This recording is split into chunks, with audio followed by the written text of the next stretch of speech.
different styles. So when the opportunity arose to present an event as special as this one to a pay-per-view audience, there was almost no hesitation whatsoever. Now, we are going to be putting the first couple of heat races live on Facebook to give folks on the Dirt Track Digest Facebook page little taste, a little tease of what is going to happen here this afternoon.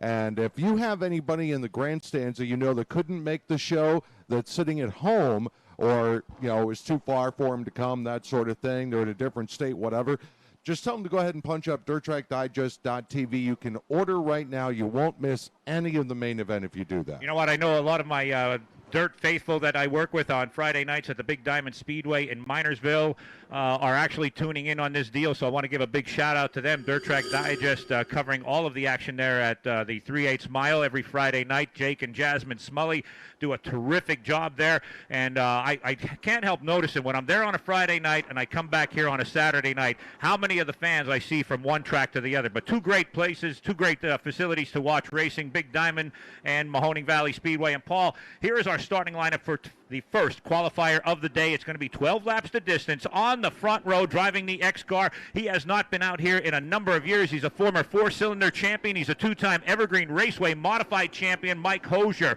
And alongside him, none other than his teammate in the X car, John Bennett. Now, these cars are owned by Matt Wentz of Wentz Auto Body, and if that name sounds familiar, yes, the Wentz name has been around here for a long time, and Brent Wentz is tuning in right now. He's actually spotting out at the Indianapolis Motor Speedway this weekend and next. Road number 2, the 1NY. He is one of the Wannick team drivers, Chuck Haasfeld. Chuck has always tried to get a victory here at Mahoning Valley and in the state of Pennsylvania. Keep your eyes on him.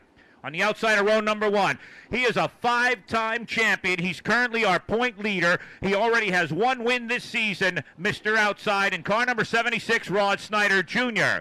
In the 3rd row on the inside, making his very first appearance here at Mahoning Valley Speedway out of Connecticut in the number 37, that's Anthony Bello, and alongside him, one of the regulars here in car number 58, Carl Altomos.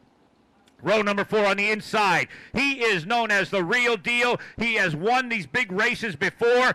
150 laps is nothing to this kid. He's a multi-time champion. The number 44 is Kyle Stroll, and alongside him, none other than the Mahoning Valley Speedway defending modified champion in the 1J, Bobby Jones. And driving in the number 03, he was a late entry, but he is here today to go for the big money, Josh Shearer.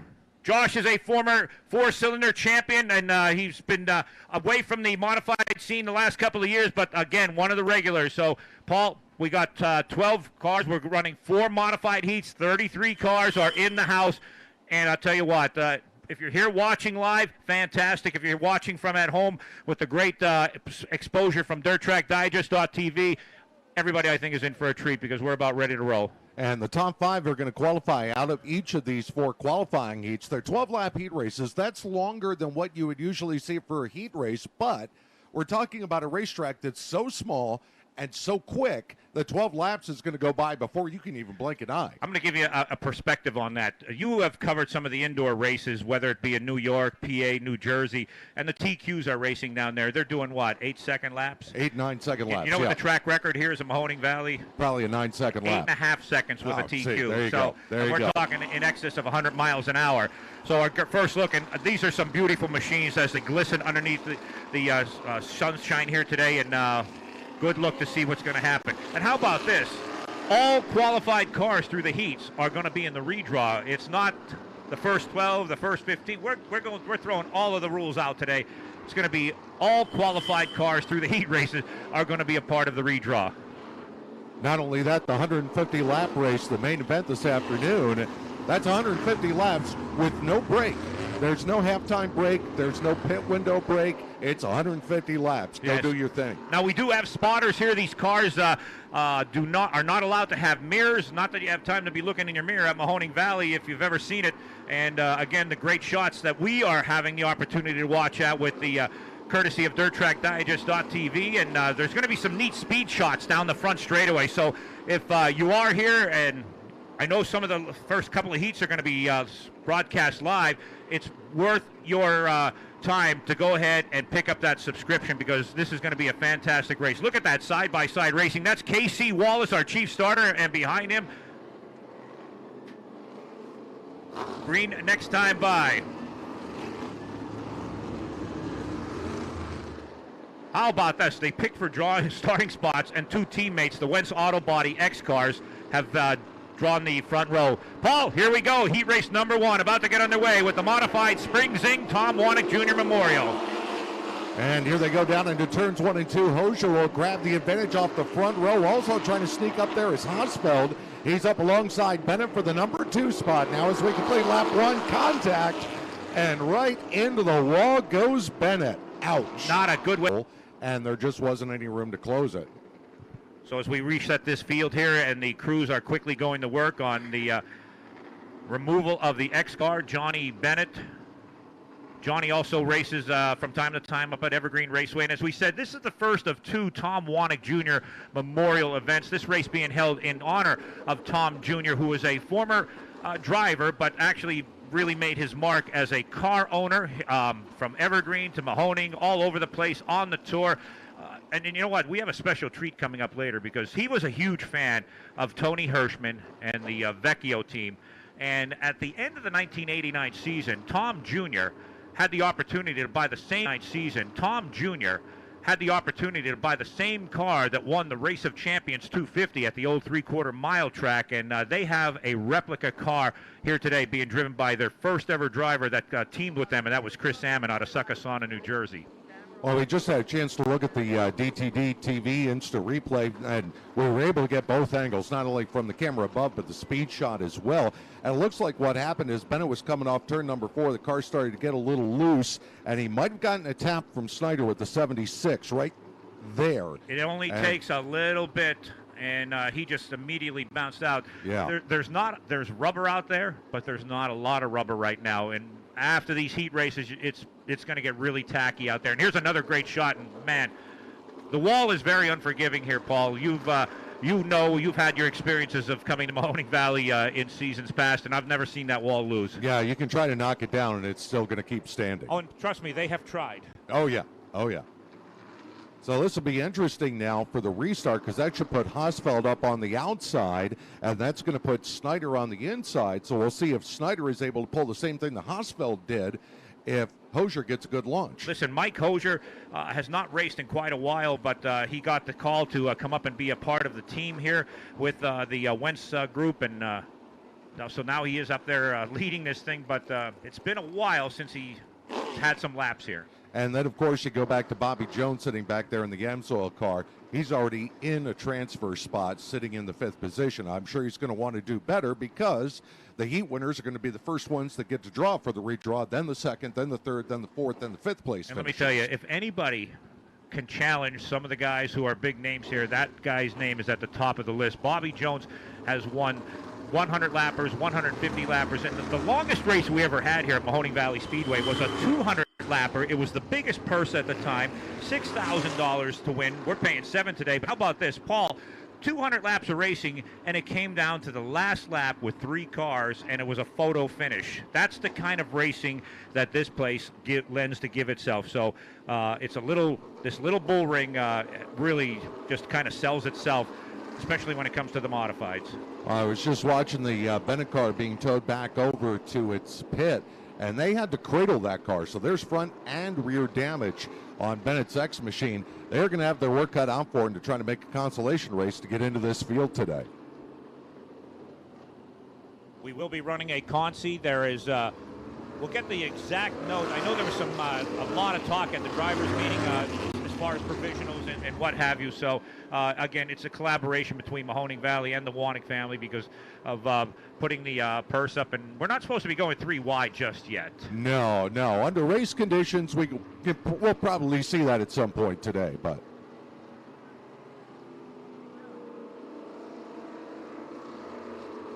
All right, we've got everybody in line now. So there's Josh Shearer now, falling in line there. The front row consists of Mike Hosier. He's going to get 1 to go next time by. Chuck Haasfeld in the Franzosa Trucking Wanek Construction #1 car. Chuck has raced everything and everything, from dirt to asphalt. He's been in the NASCAR trucks. He's a former ROC champion.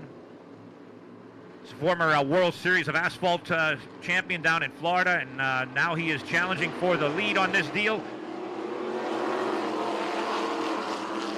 They'll head up through turns 1 and 2. Well, Haasfeld wanted to try to get down to the bottom, but he can't do it, so he's going to be forced up top as Snyder is up alongside of him for the number 2 spot as they chase Hosier back to 1.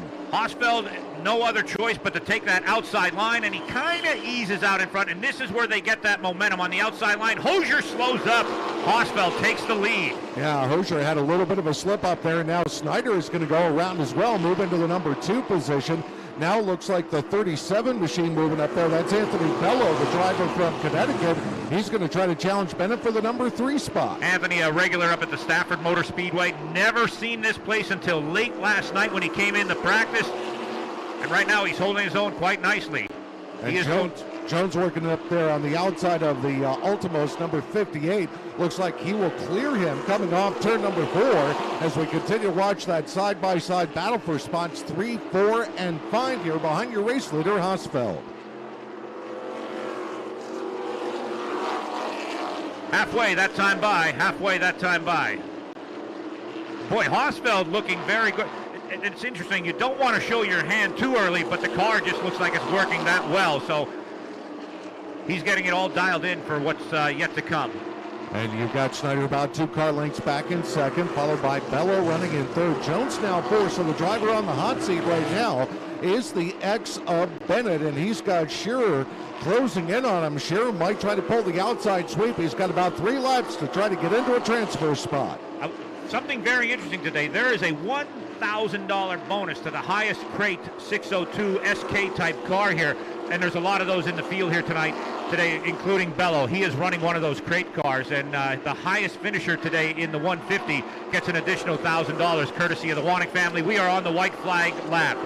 All right, so Haasfeld will bring it around the backstretch for the final time. Shearer made the pass, by the way, on Bennett. So as they come off turn number 4, Haasfeld will get the win, followed by Snyder, Bello, Jones, and Shearer. They will be the 5 cars that will move on to tonight's Tom Warnick Jr. 150. There will be a redraw at intermission down on the front straightaway for that one. So Chuck Haasfeld coming out and showing his hand early on, and he takes the checkered flag in the first preliminary event. In our second round qualifier, 12 laps the distance. Here is on the front row. How about this guy? He made a long haul from the Tour race last night up at New Hampshire. He has been to Mahoning Valley on several occasions, just coming up a little bit too short. Driving the Bob Horn, number 85S. That's Ronnie Silk, former NASCAR modified champion. And alongside him, he's a 2-time champion here at Mahoning Valley Speedway in the number 66, Austin Koshnosh. And then row 2 on the inside. One of the legendary names here at Mahoning Valley is the Stroll family. Lou Stroll with the 88 will be inside that row. And then we'll have Paul Hartwig, the third outside in the orange, number 73. He's only 11 years old. In row number 5, he got his very first win here at 14 years old, about 20 plus years ago, but he has risen to the ranks of one of the best in asphalt modified racing from Matawan, New Jersey. In the 16X, that's Anthony Cecily, and alongside him, he's a 3-time Pro 4 champion, last year's Rookie of the Year in the modifieds, the 29 of Cody Kohler. And I got to tell you, this next car is going to be a sentimental favorite in today's race. That is Tommy Wanick in the number 1, who will start inside row number 4. And outside of him will be the Roger Koss, number 17. Roger Koss won the very first 150-lap race here a couple of years back. He's in the Koss Auto Body car, hails out of Lafayette, New Jersey. He is very good here at Mahoning Valley, and you pinpointed it there. Tommy Wanick III in the 1. The emotions that this guy has been feeling leading up to this race have just been paramount. So he's brought 3 cars with him. He's also helping out Cecily. He's helping out Bobby Jones. So it's a full-bore assault here for his dad's memorial race. And for those of you watching on the Dirt Track Digest Facebook page, this will be our last race as part of our look-in here. So again, you want to go to dirttrackdigest.tv and you can buy the rest of today's program. Well worth it. By the way, that last heat race, Rod Snyder Jr. set the fast time at 10.252 seconds, 87.7 miles per hour. We're going green next time by with heat race number 2, Ronnie Silk. in the 85S, and Austin Kay. He's a third-generation driver. His grandfather and his uncle, Roger Jr. and Senior Heffelfinger, are past Mahoning champions. Here we go. Green flag is out, and Koshnosh in the Leukens, number 66. The Bob Horn, number 85. Side by side. Paul, this is what it's all about here at Mahoning. Yeah, and I think Silk may come through on the inside here off turn number 4. He is going to grab the lead. Stroll trying to fill the gap there up alongside Koshnosh as they run down into turns 3 and 4. Tight formation here coming off the corner. Louis Stroll in the Matt's Towing LFR car, the number 88. Louis has been part of the Mahoning Valley scene since 1995. All of his wins, 34 of them have come here. We got the 73 of Paulie Hartwig, the third, out of shape. No caution. And that is unfortunately bad news for the number 1 of Tommy Wanick III, because he checked up, and now the top 5, they're a full straightaway out ahead of those two. Yeah, and let me tell you, Ronnie Silk, guys like him who don't race here a whole lot because he's a tour racer. He goes for the big shows. Not on a weekly basis here. He would love to come out of this deal like Haasfeld. They don't get to compete here all that often and take away some of that serious money being offered. And I tell you what, knocking at the door there is Stroll with the number 88 machine. He flows out a little bit wider in turn number 2. I think he's looking to maybe try to cut down off of turns 3 and 4. But right now, right in the middle of the group where Silk is running, you can't go under him, you can't go around him. Ronnie's doing exactly what he needs to do, and that's be protective. Louis, however, knows this track as good as anybody, like you said. Has been around. His son is also a racer here, and he was out here testing yesterday as well, trying to get in tune for today's event. Meanwhile, you've got the 16 of Cecily running in third. Kosh coming from the back row up to fourth, and Koshnosh just hanging on to the end of the train there in the final transfer spot. 4 of the first 5 have all won here at Mahoning Valley Speedway. Ronnie Silk has come close on one too many occasions here. White flag is out. Louis Stroll continues to lay down the pressure on the rear bumper of the 85 car, but it looks like Silk is going to be able to hold on. He'll lead it from stem to stern, and he takes qualifier number 2. In second position was Lou Stroll. Anthony Cecily with his Wall Stadium car took third, followed by Roger Koss, and rounding out the top 5 was the number 66 of Austin Koshnosh, Paulie Hartwig III, Tommy Wanick, and Cody Kohler rounding out the field. And I didn't see Cody Kohler actually out there, so we'll find out what the deal was on that. But for those of you watching on DirtTrackDigest.tv, the little teaser that we had there, now's the time to go in and get your subscription, because obviously we've already shown you what this is all coming together about here. Oh boy, this third heat race, look at the front row for this one.